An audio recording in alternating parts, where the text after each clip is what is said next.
Thank you, Brad, for putting together this great event. So, how do I switch slides here? I just press here.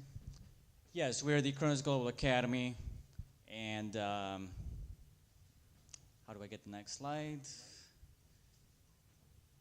Content can kill VR. The VR war is not won yet. I know that we're talking about Seattle and how great we are here. We're a bit of a bubble, you know? We have great tech, we have great people, but it's a big world that we live in. And I don't want to claim any victories yet. You know, VR is not a new medium. I've met many people that have been in the industry for a long time, 20 years or more, and they're very discouraged by the fact that they put in so much effort into something that didn't come into the mainstream yet. Now, what can kill VR? I would say it is bad content, people that don't know how to develop, people that don't know how to develop with best practices, experiences that can make people sick, experiences that can turn off people. And most importantly, lack of content. That's the worst thing for VR. Guys, we need 1,000,000 times more content in VR. Content will hamper or accelerate the adoption of VR and AR. The reason why everyone has 1 or 2 or 3 of these in their pockets or purses is because of content. This is a very powerful device, right? But what really why people want to buy this and they're willing to spend $1,000 on one of these is because the content is so great. This has enabled something that wasn't possible before. This is a portal to infinite realities. And VR has the potential to take that to the next level. But we need content, and we can't do it fast enough. For VR to mature, we need armies of designers and developers, and we just can't move fast enough. I'd say we lived through the dark ages, so we have some catching up to do.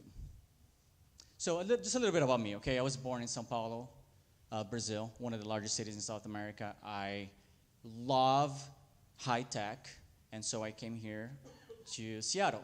There are only 2 places to live in the world, in my opinion, if you love technology: Silicon Valley or this area. And you know, I was 19 years old when I came here. I was at Microsoft, and I've been working in tech since. I've been doing this for over 21 years. In 2014, I started experimenting with VR. In 2015, I started Chronos. We are a startup company still, about to get past that very soon. But if anybody here is an entrepreneur or wants to be an entrepreneur, come talk to me. I'm happy to share all my experience with you. In 2015, we did something unprecedented, which was to teach the first training course for people to learn how to develop for VR.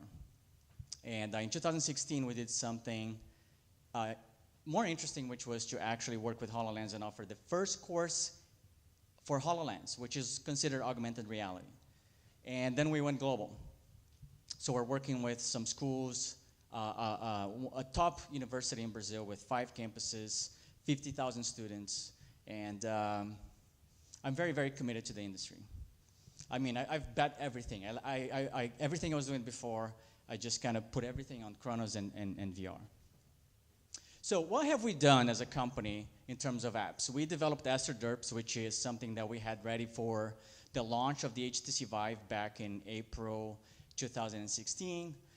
It's a fun puzzle game that you can buy on Steam. I took a snapshot here that you can see. We created everything in this game. We worked together as a team with some really top-notch guys. We created this character. It's really fun. And then we went ahead and created another project called the VR bowling game. We actually call it The Alley. This was done with a guy named Simon Manning, Nick Hager, and Brian Arnett, who was our sound guy. And you know, we actually had a delay in submitting this game because some things are required for Steam, but we are doing it now. And the cool thing about this game that I want to mention is that all the proceeding of this game we're going to give to a organization that's working with the homeless in Seattle. So we're going to link this to a bank account, and we're not going to take any of the money. We just want it to succeed, right? And this is just like being in a bowling alley. We worked really hard on this game. You know, these guys really came week after week, just really committed people. And it is just like you're playing bowling. You know, you're not holding a bowling ball because you're playing with a Vive controller. It's what we have right now. But it's pretty remarkable. You feel like you're there. And then we completed VR Guest, which we just submitted to Oculus. It's going to be available in 1 or 2 weeks. We're actually pressing Oculus to say, come on, make it available for the Gear VR. So we went from the covering the HTC Vive to the Gear VR, which is portable. We actually brought that here for you. If you want to see it, we have it over there. In this app, you can actually see Albert Einstein talking to Cleopatra, and Mozart is also there. So we're trying to bring people back to life. And we had to really kind of work really hard to optimize this for the Gear VR. It was really challenging working with a mobile phone that doesn't have a lot of resources, but you know, it is a pretty good start. We need people like you. We need people like you to create content for VR and AR. My dream is that, you know, my mission is that everyone in this area is in the industry, one way or another, largely developing content. We don't want just people consuming VR content. We want people actually developing content. That's how we make this technology go mainstream. And we want to enable you to be successful in this industry. I believe that it's going to take off. We're not just waiting to see what's going to happen. We're actually doing everything we can to drive it. And there will be lots of jobs. So you guys have the opportunity to be pioneers in the industry still. We worked with real pioneers. You know, people used to show up for our first courses in 2015 like they were coming from the airport. They would haul their machine in a big luggage. And you know, we didn't have equipment at the time when we started. And they were really, really committed. And now we've made it a lot easier. I wanted to introduce you to Cameron Jensen, who is our success story, or one of the success stories that we have. He moved from LA, pursuing the dream of working in this amazing industry. He took our Unity course, which is actually a requirement for HoloLens, that you know Unity and C#. And then he went through the HoloLens course, and now he is an amazing HoloLens developer. And he also brought the HoloLens for you guys that want to check it out with stuff that we've been developing, largely by him. So if you want to check it out, not just HoloLens, but something that we've developed together, he's right here to show you that. And you know, talk to Cameron. He's a really cool guy.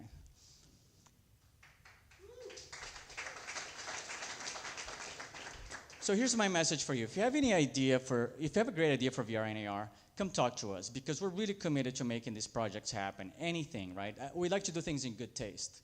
I kind of send people to, you know, like, we're not interested in first-person shooter, that sort of thing, but I'm interested in producing a lot of cool apps, and we're always working on a project.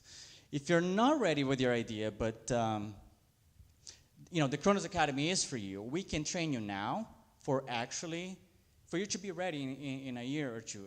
People make progress at different rates. So it depends on the person, obviously, but we're giving you everything that we have. You know, if I could give you a pill, I would give you a pill for you to learn VR development in 10 minutes. But we can't do that. It doesn't work that way. It's actually pretty hard right now, and we've made it a lot easier. And companies like Epic and Unity are working really hard to make it even easier. Right now, Epic has a pretty cool tool called the Editor, where you can actually create your world inside VR. So you're moving objects with your controllers. It's really cool. So it's going to get easier, and you know, it's going to get better.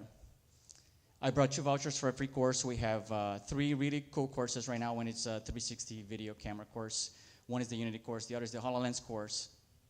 And if you're interested, put your name on a list that we have over there nearby the Gear VR, and we'll do the selecting tomorrow, okay? And you can be in our course for free. I know that many people would like that.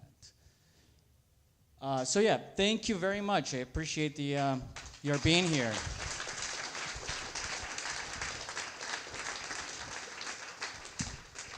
I forgot the questions part. Who has any questions? Yes. Your thoughts on 360 stills, 360 video as kind of filler or gateway content? Well, 360 does something pretty amazing. You're talking cameras, right? Which is that you can, for example, have a camera right here and capture this entire experience, which is not possible in any other way. So if you want to relive this moment, let's just say 10 years from now, or share that experience with somebody, that's the only way to do it. So I think that companies investing in physics engines, you know, They kind of put 360 down, but 360 is as big as anything in VR, I would say. And we have course on 360 cameras. We have somebody right now in Brazil and somebody right now in Costa Rica. And I'm sure I'm supposed to tell you this, but it's no big deal. They're recording farms where coffee is grown, and we're building an experience with that. We can only do that with 360 cameras to really place you on the farm, seeing where your coffee comes from. Thanks for your question. Anyone else? Yes.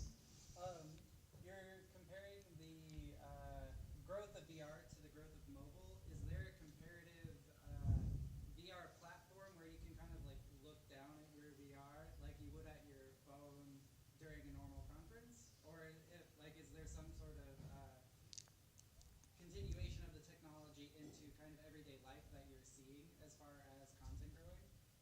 I'm not sure I understand the question. So it's mobile phones you can have and just kind of like see easily. Is there something as easy to see within VR, AR? Easy to see. Access during any like real world scenario besides like at home or in a safe environment where you can take yourself out of the environment. You're talking about being like in a more social setting with VR?